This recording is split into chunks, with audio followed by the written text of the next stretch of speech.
कहानी की शुरुआत प्रोफेसर बॉम्ब से होती है, जो जंगल में न दिखने वाले सूक्ष्म लोगों पर रिसर्च कर रहे हैं। तभी उन्हें आसमान से एक छोटी चिड़िया गिरती हुई दिखती है। जब वह उसे हाथ में पकड़ते हैं तो चिड़िया पर लगे छोटे लगाम और कलाकारी को देखकर दंग रह जाते हैं।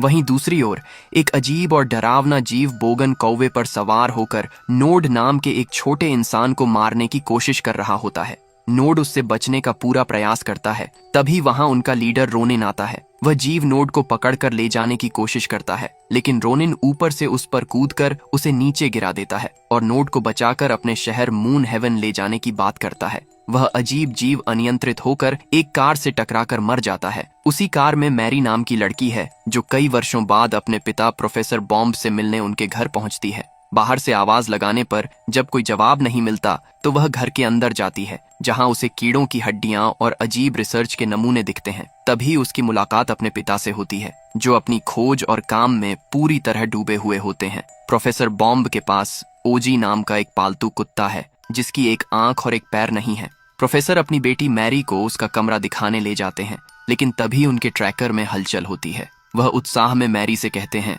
आज का दिन मेरे लिए बहुत खास है, और तुरंत वहां से निकल जाते हैं। वह जंगल में जगह जगह लगाए गए कैमरों की फुटेज के जरिए उन छोटे जीवों को खोजने में जुट जाते हैं। वहीं जंगल के भीतर रोनिन अपने सैनिकों के साथ मून हेवन शहर में रानी तारा के पास पहुंचता है। वह रानी को सचेत करता है कि दुश्मन बोगन्स सीमा के भीतर घुस आए हैं और उन्हें आज के महत्वपूर्ण दिन पर रोकना ही होगा। दरअसल आज रानी के लिए एक नई कली चुनने का दिन है, जो आगे चलकर उनकी उत्तराधिकारी बनेगी। रानी के पास प्रकृति को नियंत्रित करने की जादुई शक्ति है, जिससे वह पूरे जंगल को जीवित और हरा भरा रखती है। दूसरी ओर बोगन्स के राजा मंड्रेक का बेटा डैगन अपने पिता के पास लौटता है और जानकारी देता है कि उसने उस गुप्त स्थान का पता लगा लिया है, जहां आज कली चुनने का उत्सव होने वाला है। मंड्रेक को जंगल की हरियाली से नफरत है और वह उसे एक कब्रिस्तान की तरह सड़ा हुआ बनाना चाहता है, ताकि वह वहां राज कर सके। वह अपनी विनाशकारी शक्तियों से पेड़ों को सुखा देता है और अपनी योजना बताता है कि अगर रानी बिना वारिस कली चुने मर गई तो जंगल का संतुलन बिगड़ जाएगा और बोगन्स का अंधेरा पूरे साम्राज्य पर छा जाएगा। लीफमैन के ठिकाने पर नोड पहुंचता है, जहां रोनिन उसे वापस टीम में शामिल होने और अपनी जिम्मेदारी समझने को कहता है, लेकिन नोड विद्रोही स्वभाव दिखाते हुए कहता है कि वह अब बड़ा हो चुका है, उसे किसी की बंदिशों में नहीं रहना। यह कहकर वह वहां से चला जाता है। इसके बाद रोनिन अपनी सेना को पक्षियों पर सवार होकर उड़ान भरने का आदेश देता है, ताकि वे रानी की सुरक्षा कर सकें, जो अपने रथ में सवार होकर कली चुनने के उत्सव की ओर बढ़ रही है। दूसरी तरफ मैरी अपने पिता प्रोफेसर बॉम्ब को ढूंढते हुए घर से बाहर आती है और उन्हें एक पेड़ पर कैमरा लगाते हुए पाती है। प्रोफेसर उसे बताते हैं कि उन्होंने पूरे जंगल में कैमरों का जाल बिछा रखा है, जिस पर मैरी तंज कसते हुए कहती है कि वह अभी भी उसी गलतफहमी में जी रहे हैं कि जंगल में छोटे लोगों का कोई आधुनिक समाज रहता है। प्रोफेसर दृढ़ता से जवाब देते हैं कि वे लोग सच में मौजूद हैं और पर्यावरण की रक्षा करते हैं। वे मैरी को समझाते हैं कि कैसे पक्षी अपनी आवाजों से संवाद करते हैं और उसे अपना बनाया हुआ विशेष यंत्र दिखाते हैं। जब मैरी पूछती है कि वे लोग हमें दिखाई क्यों नहीं देते, तो प्रोफेसर समझाते हैं कि वे बहुत फुर्तीले होते हैं। प्रोफेसर मैरी को अपने साथ काम करने का प्रस्ताव देते हैं, लेकिन मैरी परेशान होकर उन्हें यह सब पागलपन बंद करने को कहती है। तभी प्रोफेसर का ट्रैकर फिर बजने लगता है और वह बस एक आखिरी सबूत चाहिए कहकर पागलों की तरह फिर से जंगल की ओर भाग जाते हैं। ये सब देखकर मैरी काफी निराश हो जाती है। उसे लगता है कि उसके पिता के पास उसके लिए समय नहीं है, इसलिए वह घर छोड़कर वापस जाने का फैसला करती है और उनके लिए एक विदाई पत्र छोड़ देती है। तभी उसका कुत्ता ओजी अचानक किसी चीज के पीछे जंगल की तरफ भागने लगता है और मैरी उसे वापस लाने के लिए उसके पीछे दौड़ती है। दूसरी तरफ रानी तारा नदी के किनारे पहुंचती है, जहां उनके स्वागत के लिए फूलों की कलियां बिछी हुई हैं। वहां एक नन्ही कली उन्हें देखकर कहती है, मैं बड़ी होकर आपके जैसी रानी बनूंगी। रानी अपनी उत्तराधिकारी चुनने के लिए सबसे योग्य कली की तलाश शुरू करती है। वहीं मब और ग्रब नाम के दो घोंघे रानी का इंतजार कर रहे होते हैं। जब रानी उनसे कली दिखाने को कहती हैं, तो वे अपनी पसंद की कलियां पेश करते हैं, लेकिन रानी को एक छोटी और चमकती हुई कली पसंद आती है और वह उसे अपनी शक्ति देने के लिए चुन लेती है। तभी सुरक्षा में तैनात रोनिन को एहसास होता है कि पेड़ों के पत्ते अचानक सड़ रहे हैं। वह तुरंत एक तीर चलाता है, जिससे पता चलता है कि बोगन्स सेना पेड़ों की छाल का भेष बदलकर छिपी हुई थी। देखते ही देखते बोगन्स की पूरी सेना हमला कर देती है। रोनिन और लीफमैन उनका मुकाबला करते हैं, लेकिन बोगन्स का असली निशाना रानी तारा होती है। रानी अपने रथ को तेजी से भगाती है, पर दुश्मन उन पर कूदने लगते हैं। इसी अफरा तफरी में एक बोगन योद्धा रोनिन पर हमला कर उसे उलझा देता है ताकि बाकी लोग रानी तक पहुंच सकें।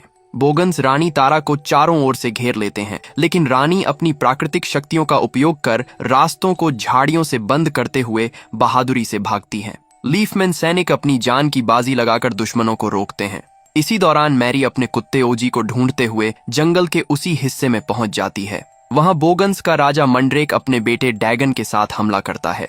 मंड्रेक डैगन को कली पर कब्जा करने का आदेश देता है। रानी अपनी शक्तियों से बोगन्स का मुकाबला करती हैं। तभी रोनिन वहां पहुंचकर रानी को सुरक्षित निकालने की कोशिश करता है, लेकिन मंड्रेक और डैगन उन पर टूट पड़ते हैं। भीषण लड़ाई में रोनिन डैगन को मार गिराता है, पर इसी अफरा तफरी में मंड्रेक का एक घातक तीर रानी को लग जाता है। घायल रानी ऊंचाई से नीचे गिरने लगती है, जिसे देख पास ही खड़ी मैरी दंग रह जाती है। मरते समय रानी अपनी जादुई शक्ति उस कली में समाहित कर उसे मैरी को सौंप देती है। जैसे ही मैरी उस कली को छूती है, जादू के प्रभाव से वह खुद छोटी होकर उनकी दुनिया का हिस्सा बन जाती है। मैरी घबराकर रानी के पास जाती है और कहती है कि उन्हें डॉक्टर की जरूरत है, लेकिन रानी अंतिम सांस लेते हुए उसे निर्देश देती है कि इस कली को निमगालू तक पहुंचाओ। तभी रोनिन और अन्य सिपाही वहां पहुंचते हैं और रानी रोनिन की बाहों में दम तोड़ देती है। उनके प्राण निकलते ही आसपास की हरियाली काली पड़ने लगती है, जो पूरे जंगल पर आने वाले संकट का संकेत है। रानी तारा के निधन के बाद रोनिन सदमे में है। वह मैरी से पूछता है, क्या रानी ने तुमसे कुछ कहा? एम के बताती है कि उन्होंने निमगालू नाम के किसी व्यक्ति के बारे में बात की थी। रोनिन अपने सैनिकों को शहर की सुरक्षा का जिम्मा सौंपता है और खुद कली को लेकर निमगालू के पास जाने का निर्णय लेता है। इसी बीच एमके को एहसास होता है कि वह छोटी हो चुकी है और वह बुरी तरह घबरा जाती है। वह रोनिन से खुद को फिर से बड़ा करने की गुहार लगाती है। तभी वहां घोंघे मब और ग्रब पहुंचते हैं और समझाते हैं कि उनके बिना यह जादुई कली मुरझा जाएगी, क्योंकि वे इसके रक्षक हैं। रोनिन मजबूरी में उन दोनों को और अपने घर वापस जाने की उम्मीद में एमके को भी साथ ले लेता है। वे सभी पक्षियों पर सवार होकर निमगालू की तलाश में निकलते हैं। दूसरी ओर नोड जंगल के दूसरे हिस्से में पक्षियों की रेस कर रहा होता है। एक लड़की उसे कड़ी टक्कर देती है, लेकिन नोड चालाकी से रेस जीत जाता है। हालांकि वहां का सट्टेबाज मेंढक उस पर गुस्सा होता है, क्योंकि नोड को जानबूझकर हारने के लिए कहा गया था। तभी वहां रोनिन पहुंचता है और नोड को मेंढक के चंगुल से छुड़ाता है। रोनिन भारी मन से नोड को बताता है कि हमले में रानी की मृत्यु हो गई है। यह सुनकर नोड स्तब्ध रह जाता है और पूछता है कि अब जंगल को कौन बचाएगा। रोनिन उसे समझाता है कि अगर कल सूर्योदय तक कली को निमगालू के पास नहीं पहुंचाया गया तो पूरा जंगल खत्म हो जाएगा। वह नोड को अपने साथ चलने का आदेश देता है। ये सारी गुप्त बातें वहां मौजूद मेंढक सुन लेता है और तभी एमके भी वहां उनके सामने आती है। प्रोफेसर बॉम्ब जब अपने घर लौटते हैं तो वे मैरी को यह बताने के लिए उत्साहित होते हैं कि आज जंगल में कितनी बड़ी हलचल हुई है, लेकिन तभी उनकी नजर मैरी के छोड़े हुए पत्र पर पड़ती है। उन्हें लगता है कि मैरी उन्हें छोड़कर हमेशा के लिए चली गई है और वे बेहद दुखी हो जाते हैं। दूसरी ओर नन्ही हो चुकी मैरी अब नोड के साथ पक्षी पर सवार होकर यात्रा कर रही है, जबकि रोनिन घोंघो मब और ग्रब के साथ आगे बढ़ रहा है। रास्ते में वे देखते हैं कि रानी तारा की मृत्यु के कारण जंगल की हरियाली तेजी से सड़ रही है और उसे बचाने का एकमात्र रास्ता वह जादुई कली ही है। तभी अचानक उन पर बोगन्स के पालतू चमगादड़ों का झुंड हमला कर देता है। उनसे बचने की कोशिश में नोड और मैरी एक गहरे बिल में गिर जाते हैं। नोड मैरी को चुप रहने का इशारा करता है। तभी अंधेरे से एक बड़ा चूहा बाहर निकलता है। मैरी को पहले वह मासूम लगता है, लेकिन वह अचानक हमला कर देता है। नोड फुर्ती से बिल से बाहर निकल जाता है, जबकि मैरी संघर्ष करती है। एक पल के लिए वह चूहे से खुद को बचा लेती है, लेकिन दोबारा ऊपर कूदने की कोशिश में उसका सिर एक जड़ से टकरा जाता है और वह बेहोश हो जाती है।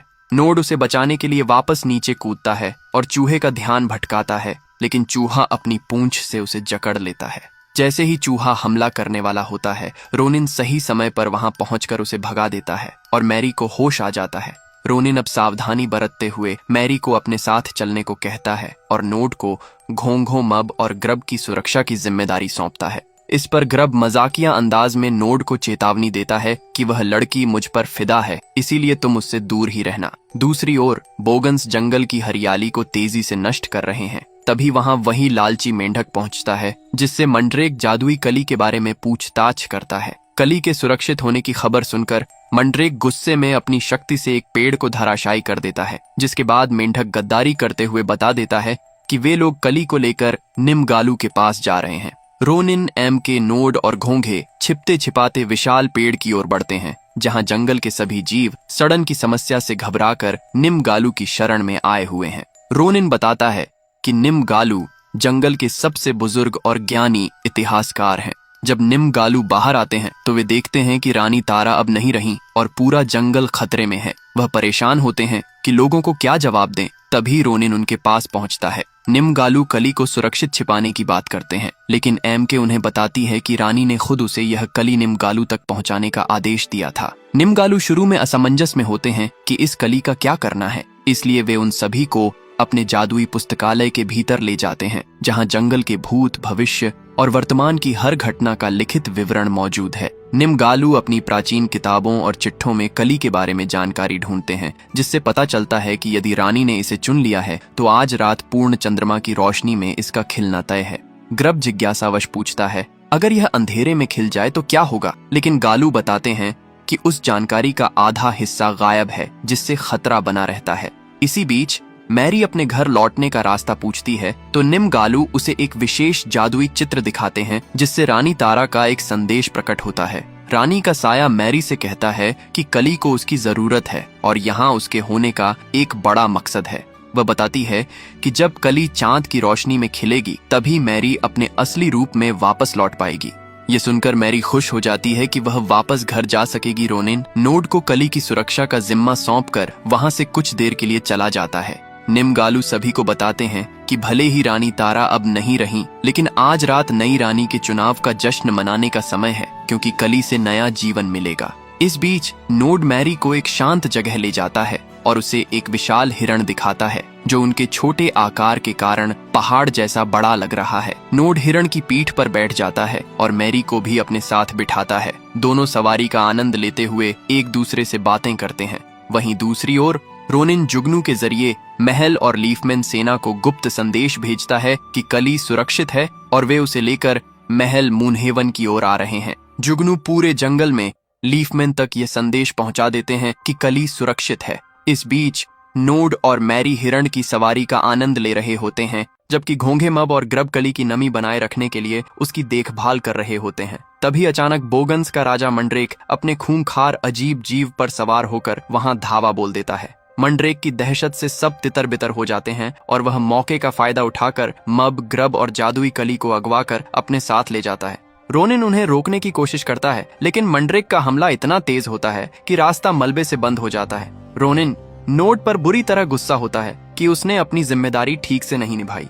कली को छुड़ाने के लिए वे बोगन्स के अंधेरे इलाके रॉटनवुड जाने का फैसला करते हैं, लेकिन वहां बिना पकड़े जाने के लिए उन्हें बोगन्स जैसा भेष चाहिए होता है। मैरी को याद आता है कि उसके पिता ने रिसर्च के लिए एक बोगन का कवच रखा है और वह उन्हें अपने घर ले जाती है। प्रोफेसर बॉम्ब के घर पहुंचकर वे उनके डेस्क पर पहुंचते हैं। जब मैरी नीचे कूदती है तो वह सीधे अपने पिता के पास पहुंच जाती है। वहां नोड प्रोफेसर को देखकर टिप्पणी करता है कि यह इंसान अब भी यहाँ है। हमने इसके लगाए कैमरों को हमेशा जाम किया और इसे अपने शहर से दूर रखा ताकि यह हमें कभी ढूंढ न पाए।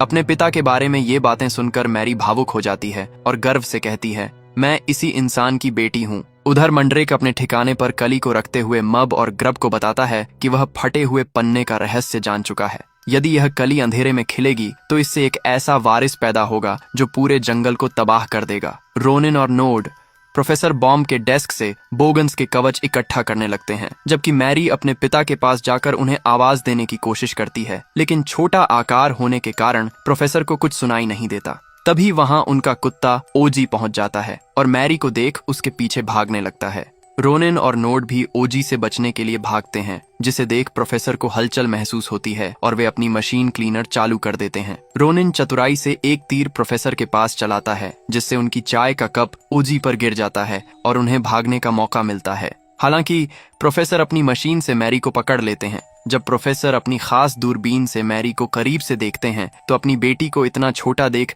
सदमे में आकर बेहोश हो जाते हैं। मैरी आजाद हो जाती है और अपने पिता को आई एम सॉरी कहते हुए उनके मैप पर अपनी लोकेशन का निशान छोड़कर वहां से निकल जाती है। इसके बाद रोनिन, नोड और मैरी बोगन्स का भेष धारण कर उनके अंधेरे इलाके रॉटनवुड में घुस जाते हैं। वहां मंड्रेक ने मब और ग्रब को एक पिंजरे नुमा बिल में कैद कर रखा होता है। चारों तरफ चमगादड़ों को देख मैरी घबरा जाती है। रोनिन योजना बनाता है कि वह बोगन्स का ध्यान भटकाएगा, जबकि नोड और मैरी चुपके से कली को छुड़ाएंगे। नोड और मैरी घोंघों के छोड़े हुए चिपचिपे निशान का पीछा करते हुए मब और ग्रब के पास पहुंचते हैं और उन्हें आजाद कराते हैं। लेकिन तभी एक बोगन सैनिक और उसके साथी उन्हें कली ले जाते हुए देख लेते हैं और उनका पीछा करना शुरू कर देते हैं। बोगन्स के इलाके में रोनिन का सामना सीधे मंड्रेक से होता है, जहां मंड्रेक गर्व से कहता है कि इनसे मैं अकेला निपटूंगा, और दोनों के बीच भीषण युद्ध छिड़ जाता है। दूसरी ओर नोड और मैरी कली को लेकर भागने की कोशिश करते हैं, लेकिन बोगन सैनिक उन्हें घेर लेते हैं। नोड बहादुरी से लड़ते हुए बोगन्स को नीचे गिरा देता है, जिसे देख मंड्रेक क्रोधित होकर अपने सभी सैनिकों को एक साथ हमला करने का आदेश देता है। रोनिन अकेले ही बोगन्स की सेना को रोक लेता है और नोड मैरी को कली लेकर तुरंत वहां से निकलने को कहता है। नोड मैरी और घोंघे पक्षियों पर सवार होकर सुरक्षित मून हेवन पहुंच जाते हैं, जहां लीफमैन की पूरी सेना तैयार खड़ी है। नोड उन्हें चेतावनी देता है कि बोगन्स किसी भी पल यहाँ पहुंचने वाले हैं। निमगालू कली को महल के शिखर पर रखते हैं और चांद की रोशनी के आने का इंतजार करते हैं। कली के खिलने का समय करीब देख नोड भावुक होकर मैरी को अलविदा कहता है, क्योंकि उसे पता है कि कली के खिलते ही मैरी वापस अपने असली रूप में लौट जाएगी। तभी अचानक हजारों चमगादड़ों का झुंड आसमान में छा जाता है और चांद की रोशनी को पूरी तरह ढक लेता है, जिससे रोशनी के अभाव में कली मुरझाने लगती है। यह देख नोड और सभी लीफमैन सैनिक अपनी जान की बाजी लगाकर चमगादड़ों के घेरे को तोड़ने और बोगन्स को रोकने के लिए हवा में भीषण युद्ध शुरू कर देते हैं। मैरी भी युद्ध में शामिल होने की सोचती है, लेकिन निमगालू उसे चेतावनी देते हैं कि अगर तुम्हें घर लौटना है तो कली के खिलते समय तुम्हें उसके पास रहना होगा। तभी मैरी को एहसास होता है कि इस संकट में उसे अपने पिता प्रोफेसर बॉम्ब की मदद चाहिए। वह पक्षी पर सवार होकर अपने पिता के घर की ओर उड़ती है। दूसरी तरफ चांद की रोशनी रुकने के कारण कली अंधेरे में खिलने लगती है, जो विनाश का संकेत है। मैरी अपने पिता के कैमरों के सामने जाकर चिल्लाती है, लेकिन प्रोफेसर सदमे में होने के कारण इसे अपना भ्रम समझकर कैमरे बंद करने लगते हैं। मैरी हार नहीं मानती और अलग अलग कैमरों के सामने जाकर उन्हें संकेत देती है। तभी एक बोगन सैनिक मैरी पर हमला करता है। इसी बीच प्रोफेसर की नजर उस मैप पर पड़ती है जहां मैरी ने निशान छोड़ा था और उन्हें सब समझ आ जाता है। वह सीधे उस लोकेशन की ओर आते हैं और ओजी मैरी पर हमला कर रहे बोगन्स को खा जाता है। प्रोफेसर मैरी को अपने हाथ में उठाते हैं और अपने विशेष यंत्र की मदद से उसकी आवाज सुनते हैं।